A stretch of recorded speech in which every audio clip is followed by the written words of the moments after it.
হযরত ইমাম আহমদ বিন হাম্বল রাহিমাহুল্লাহ মুসনাদে আহমদ গ্রন্থের রচয়িতা, বিশাল বড় হাদিসের খেদমত তিনি করেছেন। তার গ্রন্থের ভিতরে 40,000 হাদিসের কালেকশন আছে। তা সুবহানাল্লাহ কইলেন না? সারাটা জীবন তিনি ভ্রমণ করেছেন, অনেক নির্যাতিত হয়েছেন তদানীন্তন সরকার কর্তৃক, এবং দেশের পর দেশ তিনি ভ্রমণ করেছেন শুধুমাত্র রাসূলুল্লাহর হাদিস কালেকশন করার জন্য। একবার সফর করতেছেন, রাত হয়ে গেছে, এক মসজিদের ভিতরে প্রবেশ করছেন, মাগরিবের নামাজ আদায় করলেন, এশার নামাজ আদায় করলেন। এশার নামাজের পরে মসজিদের খাদেম সাহেব বলতেছে, তাড়াতাড়ি বের হন, দরজা লাগাই দিব।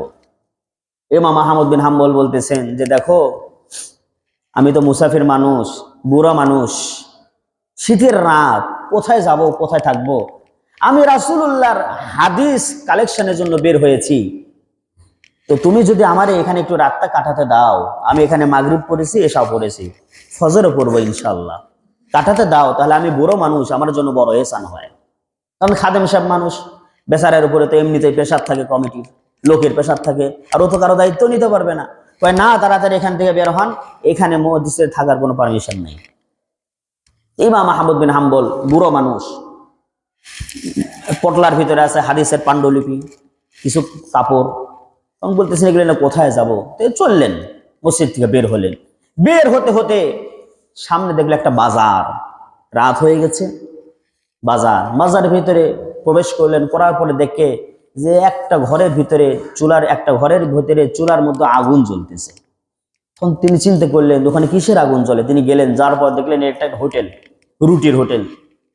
খব্বাস একজন রুটি বিক্রেতা, সে রুটি বানাচ্ছে। আহমদ বিন হাম্বল রাহিমাহুল্লাহ তিনি ওই রুটির দোকানদারের কাছে গেলেন। যাওয়ার পরে বলতেছেন, ওগো আল্লাহর বান্দা,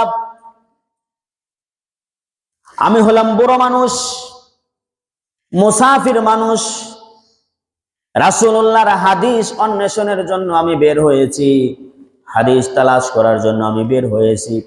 রাত হয়ে গেছে, আমার থাকার কোনো জায়গা নাই।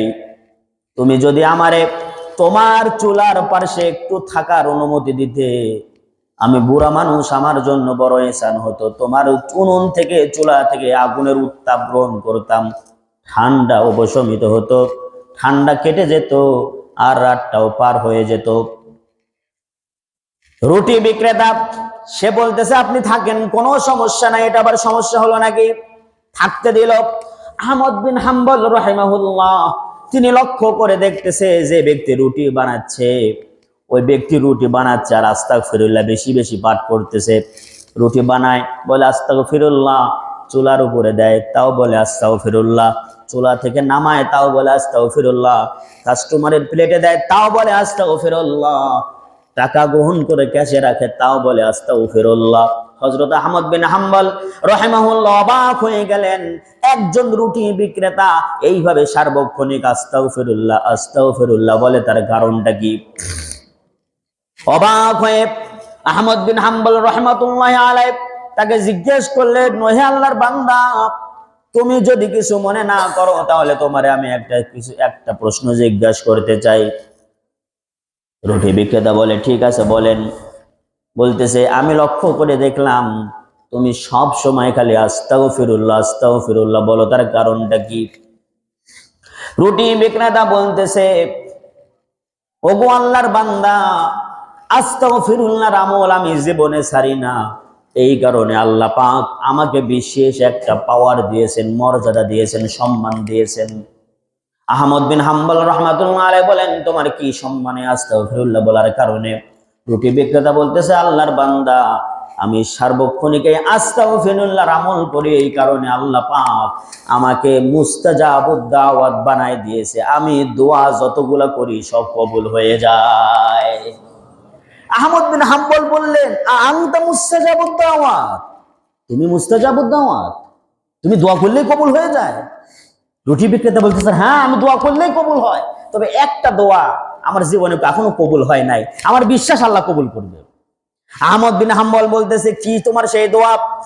রুটি বিক্রেতা বলতেছে, ও হে আল্লাহর বান্দা, আমি রুটি বিক্রেতা, সাধারণ মানুষ, গরিব মানুষ, আমি শুনেছি এই জগতের বর্তমান সময়ের শ্রেষ্ঠ মুহাদ্দিস হচ্ছে আহমদ বিন হাম্বল। আমার সারা জীবনের তামান্না, আল্লাহর কাছে দোয়া করি, আল্লাহ জীবনে একবার হলেও আমাকে আহমদ বিন হাম্বলের সঙ্গে তুমি সাক্ষাৎ করায় দিও, আর তার কপালে যেন আমি একটা চুম্বন এঁকে দিতে পারি। আহমদ বিন হাম্বল রহমাতুল্লাহ আলাইহি নিজের চোখে পানি ধরে রাখতে পারলেন না, যুবককে জড়িয়ে ধরিয়ে বললেন, যে যুবক, তুমি স্বস্তি মুস্তাজাবুদ দাওয়াত, তুমি যার জন্য দোয়া করেছো, যে আহমদ বিন হাম্বলের সঙ্গে দেখা করতে চেয়েছো আর তার কপালে চুমু দিতে চেয়েছো, ওই আহমদ বিন হাম্বলের কাছে তোমার যাওয়ার প্রয়োজন নাই, আল্লাহ ওই আহমদ বিন হাম্বলকে তোমার দোকানে পাঠিয়ে দিয়েছে। বলুন সুবহানাল্লাহি ওয়া বিহামদিহি। এজন্য মুসাফির ব্যক্তির দোয়া কবুল হয়। যারা পথের ভিতরে থাকে, মুসাফির অবস্থায় থাকে, তাদের জন্য যতটুকু পারেন সাহায্য সহযোগিতা করুন। এক কাপ চা খাওয়ান, ভালো মন্দ জিজ্ঞেস করুন, ভাই সফর থেকে আপনি বাসায় যাবেন, পরবর্তী গন্তব্য কোথায়, আপনার কাছে টাকা পয়সা আছে কিনা, একটু জিজ্ঞাসা করুন। তার যদি কোনো প্রয়োজন লাগে সেটা আপনি পূরণ করে দিন, আল্লাহ পাক আপনাকে মর্যাদা বৃদ্ধি করে দিবে। বলুন সুবহানাল্লাহ। এর